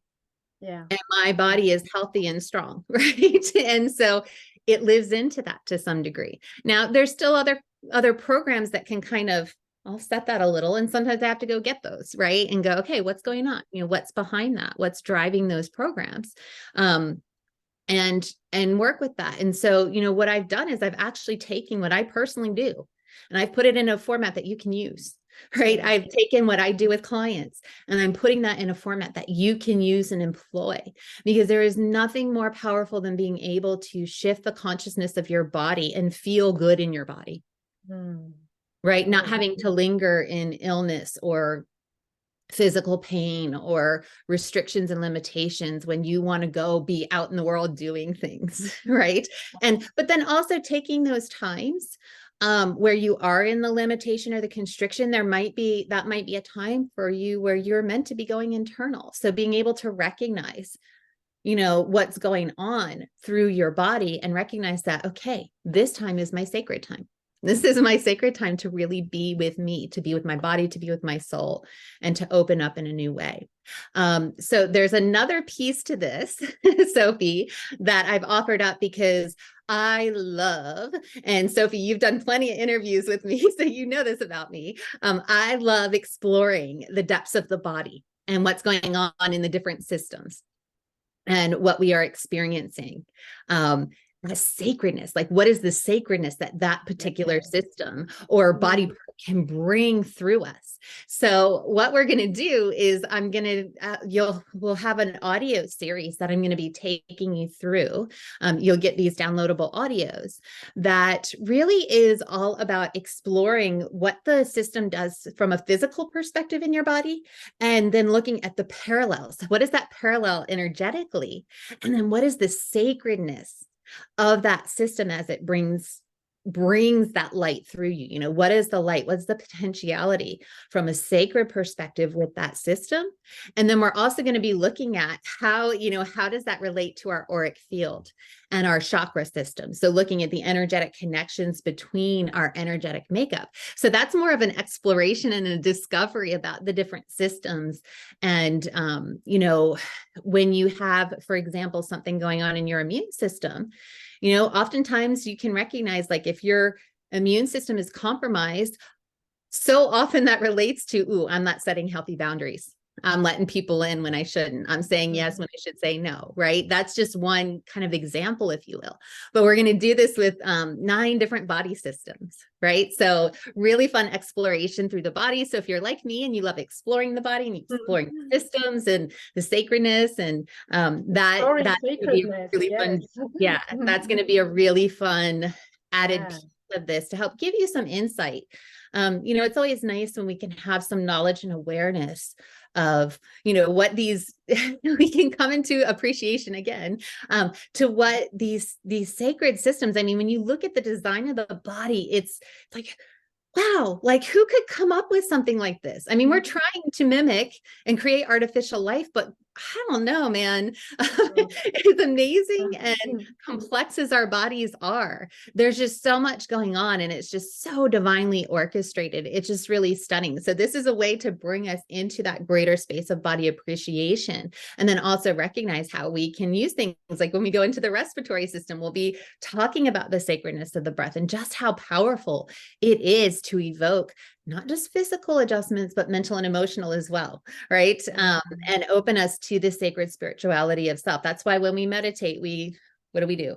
We go in, bring attention to the breath, quiet the mind, right? If all you ever did was bring attention to the breath and quiet the mind, you can have some profound sacred experiences. So again, as we explore these different systems of the body, we really are looking at the appreciation, and then also, how do we recognize, it's another way to kind of understand how the corruption is impacting these systems, and how we can, if we want to, rather than approaching it from a localized pain that I'm having issue with, or a localized issue of the body, like in the hip or the knee or the shoulder. I gave that example earlier, the neck or the back.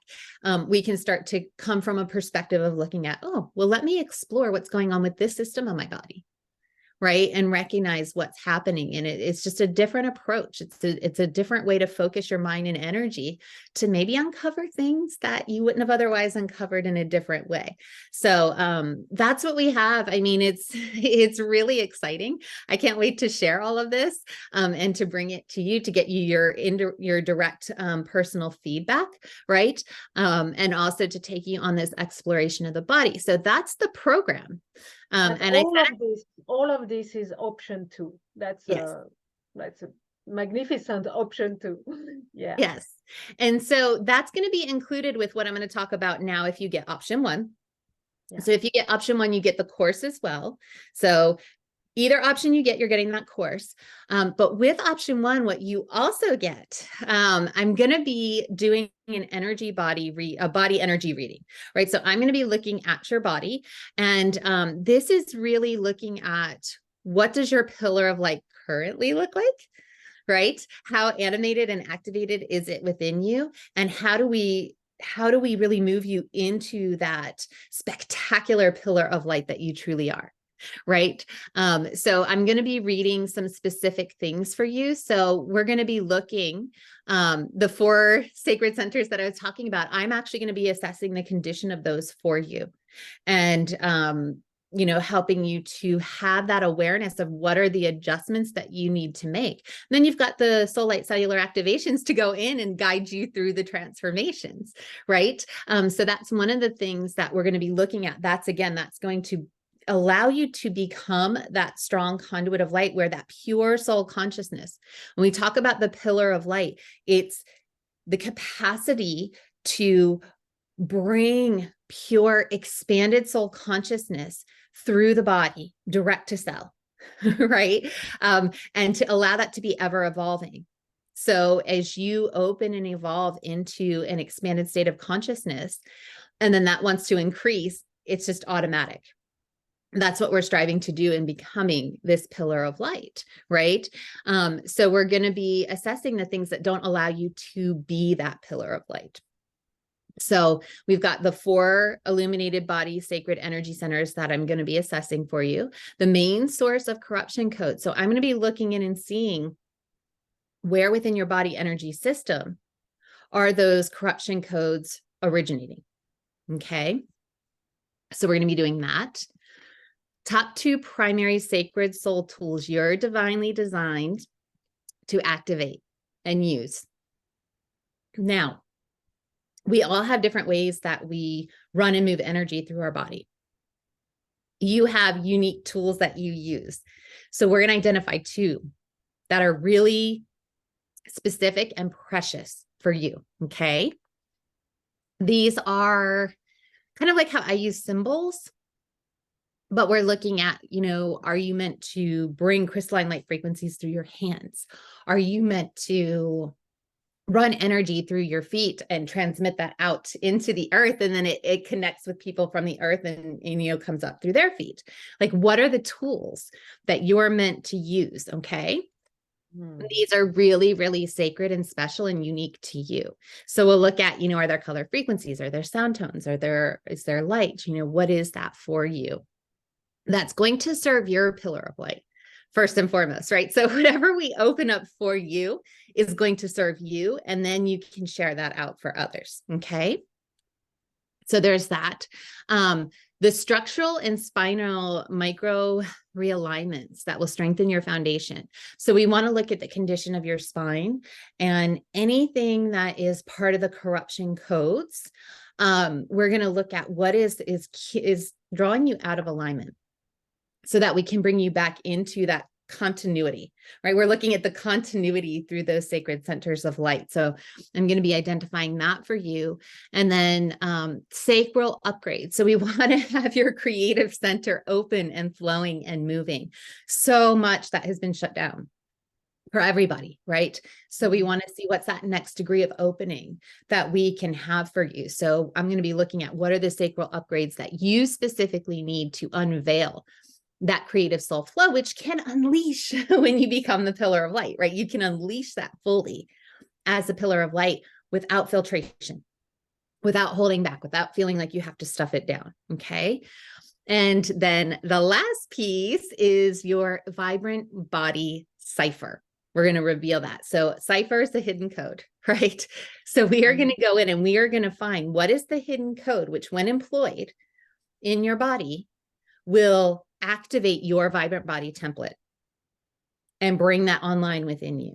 Okay. So we're going to get that cipher for you in that session, and we're going to activate that for you.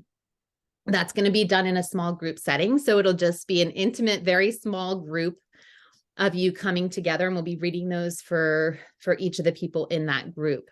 Okay. Really powerful and beautiful. And it's really designed to give you the guidance that you need with the tools. All the tools that you need to make the shifts are in the program. They're in the course, right? So it's like you're going to get the insight and information you need. We are going to be making adjustments in the one-on-one reading, but then also anything that you want to take deeper or shift even more, you have the tools to do that. Okay. So really powerful. And I'm so excited. Like, I can't wait to see what these ciphers are and to watch that vibrant body come online. I was shown, this is something very special. I was just recently shown how to do this. And, it just, I was dealing with I had gotten a pretty crazy chest cold, and I did my own cipher, and I was blown away by like how it transformed my physical body. Like, I just, it was like the fatigue that I had been feeling. And, sometimes when you don't feel good, you get a little bit of that foggy mind going on. So many of those things that I was feeling, the symptoms, even like sometimes the skin, like my skin was feeling like almost achy. It all disappeared within like an hour of unlocking the cipher. Like the physical symptoms dissolved. And so that was pretty radical. I was like, oh my gosh, this is amazing. I cannot wait to share this. It's like a reset button on your computer, right? That when you click it, it's like, whoosh, reset you to and activate, like ignite the pillar of light and reset to optimal. Optimal light. Optimal light, optimal pillar of light program, ignite. Like that. I love it. Ignition key for the pillar of light. That's precious. That's very, very precious. So that is the one-on-one reading that we'll be doing with the course for option 1. Okay, wow. That's a very, very comprehensive program. So let me just wrap it up. Decoding the body. So you have option one is everything, pillar of light, including this ignition key for your pillar of light and or this reset button, plus everything of option two. And option two is the whole decoding the body interactive course with live group calls, enlightenment sessions.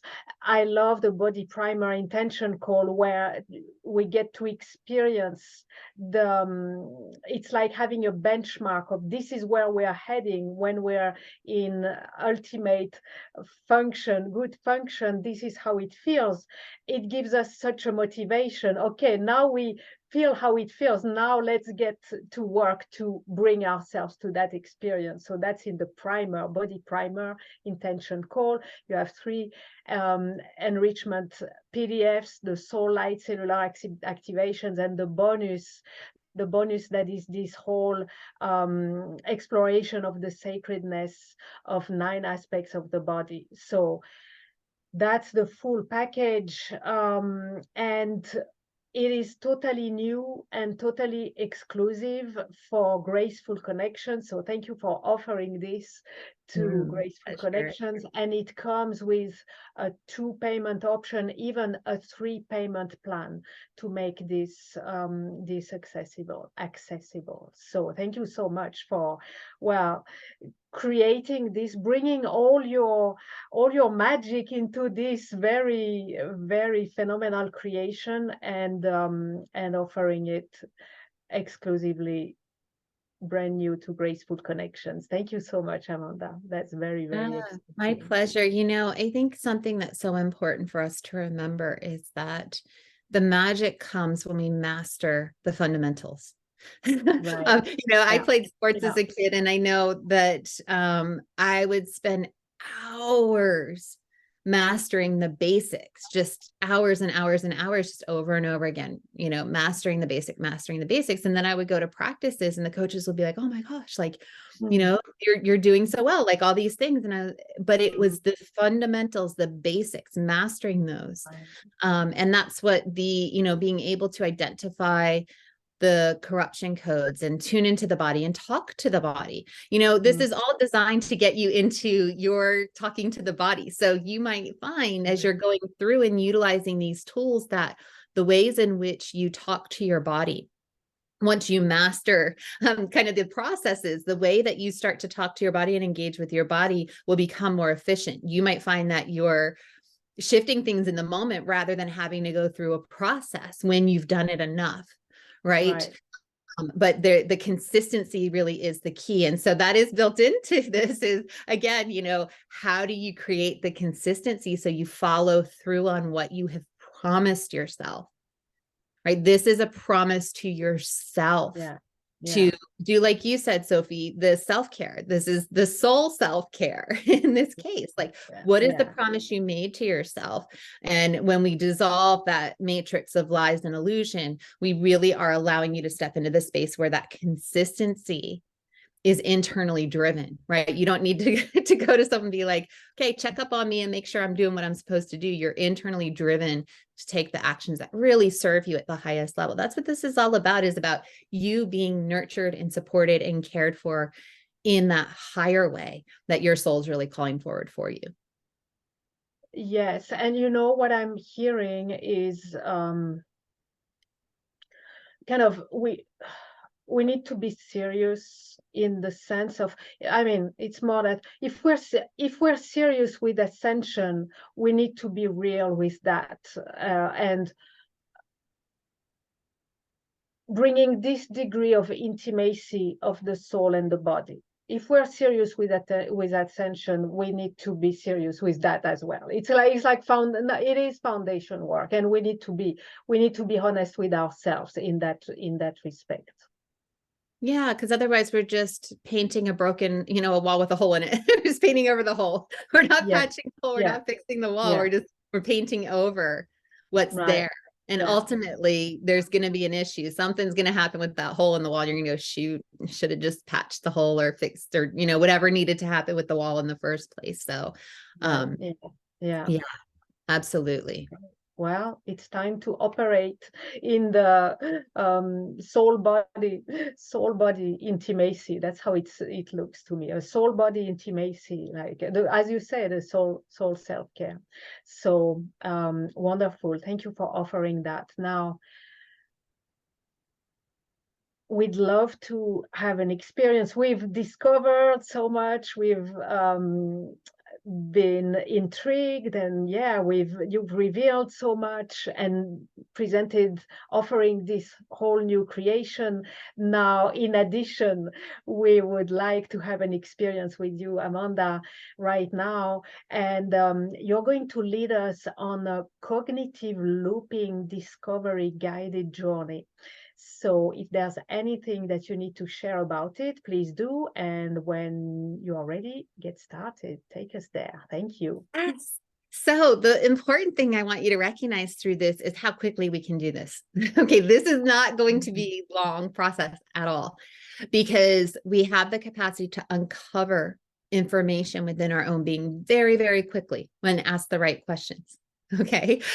So I talked about the cognitive looping where, when we have a belief that has settled into our programming and we start to take actions that work against that belief or work against fulfilling that belief, what happens is something comes in to shift that and take us right back to that belief, right? So again, I use the example of I'm stuck. If you're working, if you have a belief underneath in your unconscious programming that says I'm stuck, you start taking actions that defy that have you moving forward, that don't have you stuck, something's going to come in, a disruptor's going to come in, and maybe you can shift that and realize, oh, wait, I've got to shift this belief of I'm stuck.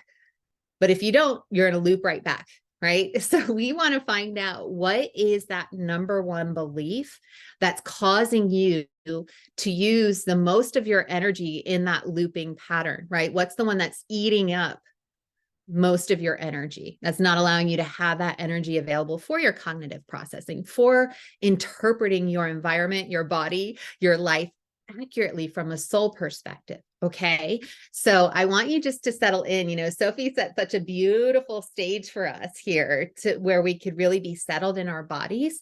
But I want you to go ahead and just take a moment, closing your eyes and bringing your attention to your breath once again, and taking a nice deep cleansing breath in and noticing the movement of that breath as it passes from the top of your head all the way down to the tips of your toes, allowing that breath to bring throughout each and every cell of your body a wave of relaxation. If there's any emotions or energies that aren't allowing those cells to relax and open and be present right here, right now, fully in this space, just imagine that the breath is scooping those up as it passes through. And that way, as you breathe out with your next exhale, all those energies, any tension, tightness, constriction, restriction is being released back out of your body, out in front of you, dropping all that energy down to the ball of light in the center of the earth to be transmuted. So with each breath that you take, it's allowing the breath to engage this cleansing process through your body system so that you can get the most clear guidance and insight here right now. And so with your next breath in, I want you just to go ahead now and settle into your heart, settling into that powerful space of your heart, noticing the sound of your heartbeat, allowing that rhythm of your heart to entrain every single cell of your body, each and every cell responding to the rhythm of your heart, your whole body moving in sync with your heartbeat. It is the sacred soul rhythm of you, your sacred soul heartbeat, your whole body coming into sync with that rhythm of the heart. Just settling in there and feeling held, loved, supported in that space. Starting to notice now anywhere that your energy and awareness is outside of your body. It could be out in front of you, off to the side, up above your body, in front of your body, behind your body. Calling that full awareness of you into your body. Now, if you've got this cognitive looping going on, your awareness might have to move around that loop, but allow it to do so, to settle fully into your physical body, reclaiming that space, any invasive, intrusive energies that have infiltrated your physical body container. As you start to fill in that space, release those back to where they came from, right? Bless them, send them back to where they came from, and reclaim that space as your own sovereign consciousness, filling up that space. Sending a grounding cord from the base of your spine down to the ball of light in the center of the earth now.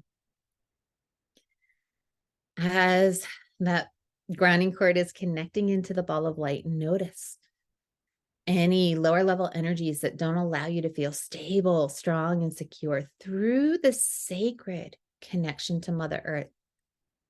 Allow those energies to release out down to the ball of light in the center of the earth to be transmuted, recycled, and repurposed. Opening you up to receive the sacred nourishment of Mother Earth, the sacred light energies of Mother Earth. As they start to come in, notice where you're fully receptive to these sacred supportive energies and where there may be some points of stickiness, constriction, or restriction, not fully allowing the light in. And as you're noticing these places, go ahead and bring your attention to your heart once more.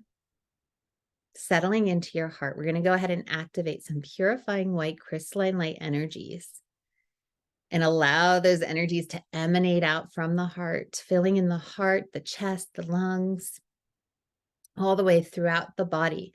As those purifying crystalline light energies move throughout the body, allowing them to start to dissolve and purify those spaces of constriction and restriction to whatever degree you're ready, willing, and able to open up to that pure soul energy of you. Allowing those white light frequencies to continue out through your entire auric field, helping to heal and repair any rips, cracks, tears, holes, openings, distortions in the auric field that are allowing in frequencies or vibrational tones that are not a match for your sovereign soul light. And so you can just allow those white light energies to continue emanating like waves from the heart through the body, through the auric field, continuing to deepen that greater connectivity in your body to the soul light energy of you. And it's from this space that we can now identify what doesn't match that, right? So if you were to know where in your body are you holding that loop, that conscious loop of energy that is depleting your energy, that's keeping you stuck in a cycle, a repetitive cycle that you don't want or desire. Where in your body is this looping pattern located? And just notice. You might be going, I don't even know what the looping pattern is. That's okay. Just notice where you're being directed in your body. You might be shown a space. You might hear where it is. You might know where it is. You might get a feeling tone. There might be multiple spaces lighting up, and that's perfectly fine. It might be impacting you in different places of the body. Just notice what's showing up for you. And if you were to know, what is the primary emotion associated with that looping pattern? So in the example of I'm stuck, it could be fear of the unknown, fear of moving forward, fear of being visible in a new expression of self, right? It could be anxiety or worry or any different emotion that would prevent you from getting unstuck, right? So what is your primary emotion? What is the belief that's associated with this looping pattern? What is the belief? The example I gave before was I'm stuck. Could be I'm tired. Could be I'm weak. I'm strong. You know, sometimes we have what we believe to be a positive identity belief. But if you're always fulfilling the I'm strong, you might not be able to recognize where you need support, right? So that could actually be detrimental. So just noticing whatever that belief is for you. And so we want to start to we're going to run some spiraling golden light energies into the space or the spaces of the body where you identify this looping pattern playing out.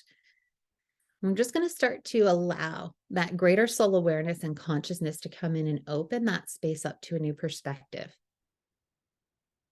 So opening that up and allowing you to recognize with this belief and this emotion stored in your body in this way, how has it impacted you? Has it allowed you to be free, moving, flowing in all the ways that you want? Or has it kept you constricted, confined, or living in a way that doesn't feel really true for you? Allow the golden streams of light to come in and bring the light of truth to these paradigms for you and to start to shift the consciousness in the spaces already. You can always go in and do a deeper exploration and dismantling of the beliefs, but now you have the clarity and the awareness of what's happening, what has you stuck, trapped, caught up in this looping pattern that really it impacts the mind. So even if you had this in a different space of the body, there's a program running in the mind that is driving your nervous system, your whole body to continue to responding at a biochemical level to this. So just bringing that golden light to the program and pattern in the space of the mind, wherever it exists in the mind, starting to dissolve that out right here and now. Dissolving the connections, the pins, the strands of code, and allowing you to open up once again to a greater perspective of self, a greater soul perspective in the space of the mind about this belief, allowing you to shift and transform and choose anew. And so with this elevated awareness of what's been going on in your body, you can go ahead and bring your attention back into the present space right here and now. Coming back in and just recognizing what's already started to shift. So we just started to bring some light and energy to this space. We haven't done a full extraction of the program. That's a little bit more of an intensive process. But you've started to get some insight, some awareness of, what's playing out, how it's impacting your body. So just coming back into awareness, allowing yourself to retain whatever information, insight, knowledge, and making sure to do so without judgment, right? There is no judgment. It's just the recognition. I mean, if your computer is running a program and that program is not working, you're not going to go, oh, well, maybe you would say this computer's just stupid, but you're not going to you're going to know that it's not actually the computer, but it's the program, right? It's not actually the whole computer itself. It's the program that's running that's having the impact. And once that's fixed, your computer runs better, right? So just recognizing that, this is a program. There's no judgment. There's no like, oh, why am I letting this run or anything like that? Just recognizing it for what it is. And then allowing yourself to start to release any attachment to continuing to stay at the effect of that program, right? Reclaiming your power and your choice right now. So I want you just to imagine as you're coming back into your body, feeling the strength and the power in your core, way down into your root, your core, your belly button, and your whole lower body, feeling right now the power and the strength within you to make a new choice, right? So just allowing yourself to open up and come back into the space and recognize what has already shifted, even just from that few moments of concentrated focus and attention. What has already started to shift? What are you noticing in your body? What are you noticing in your mind? For a lot of you, what I'm seeing is that there's clarity happening in the mind space. There's a lot of openness in the think of it like the cloud above the head, if you will, but so much opening up and allowing you to have a more clear view of what's going on for you. So, Sophie, I'd love to hear if you have any perspectives or feedback of what you observed with the group energy. Yeah, well, what I loved, and it echoes with what you just said about the clarity. For me, I loved how you focused on the awareness, because what's shown to me, and we know that, but every time we get to experience it, it's just so magnificent that with awareness comes possibility, right? The moment we have awareness, so many possibilities, possibility for change, for improvement, for liberation, for relief, for light to come through. So much possibility comes from the point of awareness. And you led us to experience the awareness on one point. For me, it was something in the back of my heart, so I bring my attention there. But we experience this on one, but then imagine the myriad of possibility and the clarity that comes with the awareness brought when you lead us through all the different, to attend to all the different codes, all the different points of tension, sorry, or pain or suffering in the body or dysfunction. So I really love it. And possibility, to me, it shows like something that if you have, for example, something that's locked down like this, well, you bring awareness and whew, here is possibility. Now it's open. Now everything is possible, right? And that's from the moment and the point of awareness. So I love this. I love this opening of possibilities. Thank you. Thank you. Yeah. Absolutely. Yeah, I think they're so powerful, the awareness and being able to get to that within the body. So, for any of you who maybe didn't get insight, or you didn't perceive something, or it wasn't what you expected, that's where the perceptual filters come in, right? Where we start to recognize what is going on with the perceptual filters. And that's why that piece is included. Because so often what's happening, it's not that you're not getting insight and information, you're not realizing how you're getting it or what you're getting is usually more often the case of what's going on, right? So you're able to actually perceive to the fullest degree, or you're perceiving it, but you're not acknowledging it. Like you're not recognizing that you're getting insight. And so the more we can bring your awareness to that, it's so empowering when you start to get validated, like, oh yeah, I did see that, or I did feel that, or I did get that knowing, or, because it can come so quickly. So, we've built that in to help you with gaining the awareness, because like you said, Sophie, it is so important. Yeah, thank you. Thank you. Thank you so much. So we got a little taste of what it will be to decode the body with you, Amanda. So just to wrap it up, before I give you the final word of closing, option one, the full package, pillar of light, body assessment, including your cipher. So that's the key to ignite your body of light. And the whole decoding the body interactive course with the live group calls and all the supplemental materials. You have all the details.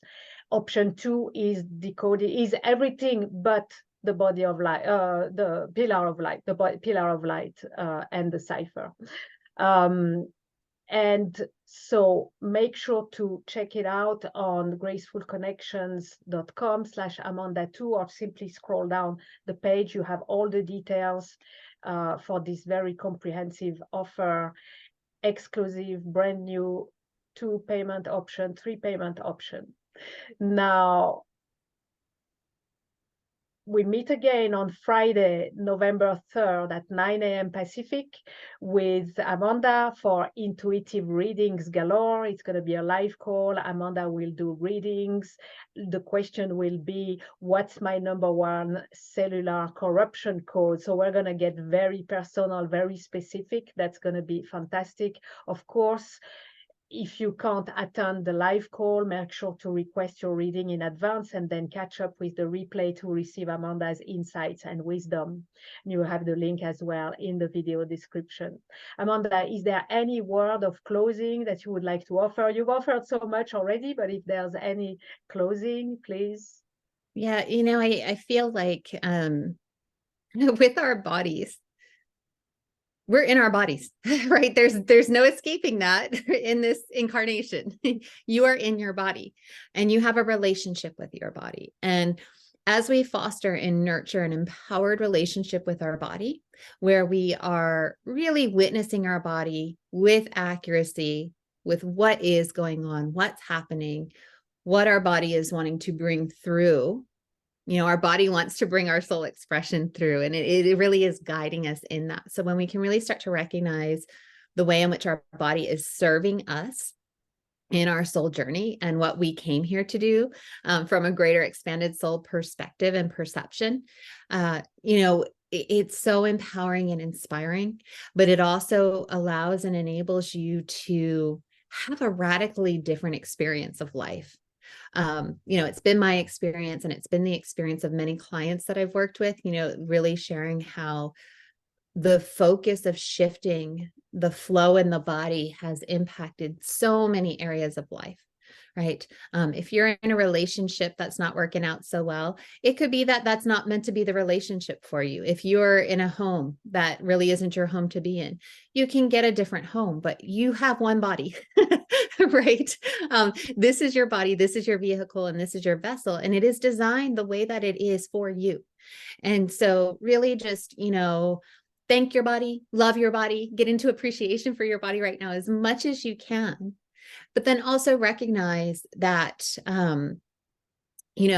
bringing compassion to yourself and how you've engaged with your body up to this point. You've done what you felt you needed to do.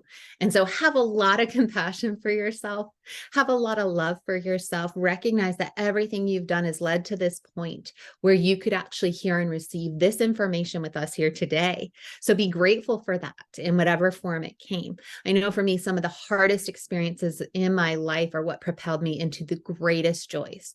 And so I feel like we're moving away from that paradigm of having to go through the pain to get to the opening, right? As a collective consciousness, we're really moving out of that old paradigm and way of being. But for right now, recognize the role that these things have played, the role that your body has played, and allow yourself to be enamored of where you've come so far and excited about where you're about to expand into within your body. So with that, I'm excited to share my love of the body and its magnificent way that it works and what can happen and what I've seen as potential, and just share that with you. So I look forward to seeing all of you who come and join me. And for everyone here, just lots of love and beauty and light and blessings and joy and all the riches that want to animate and breathe life through your body. Thank you. Yes, thank you. Thank you so much. And let's bring all this compassion and all this appreciation, let's bring it all into the orb of grace, taking a moment, just a moment, to be present once again to the orb of grace.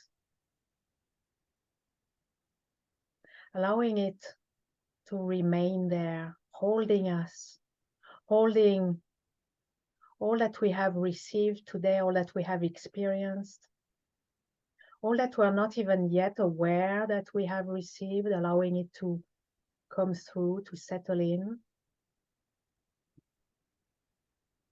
being held in the orb of grace.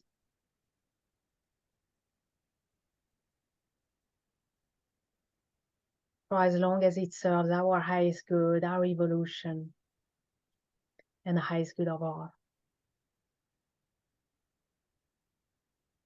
And I'm closing now by giving gratitude to each and every one of you in the audience. Thank you for answering yes to the calling of grace and to the calling of your body as well. Thank you, thank you, thank you, thank you. Gratitude to you, immense gratitude to you, wonderful Amanda Hopkins, for all the wisdom, the brilliance, your love of the body, and all the offerings that you have gifted us today through all the graceful connections that have been woven with you and your masterful expertise. Thank you so much, Amanda. No, my pleasure. Thank you, Sophie, for this Yes. beautiful space to gather. Sacred. Yes, thank you. And our gratitude to Christel Hughes and the Academy for the Soul for offering this platform in which graceful connections grow and expand, impacting our lives, our environment, and the world at large, creating heaven on earth. Gratitude to the Orb of Grace for providing a safe, sacred space for this journey of exploration.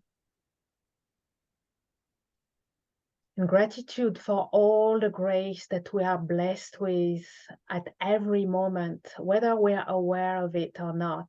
It offers all the nourishment, the nurturing, the healing, the revelations, the realizations that we open our hearts to receive. Gratitude to our higher selves and all the higher beings who guide, support, and protect us. And gratitude to the divine. Thank you. Until we meet again, many graceful blessings to all of you. Thank you. Thank you, Amanda. Thank you, everyone. And goodbye now.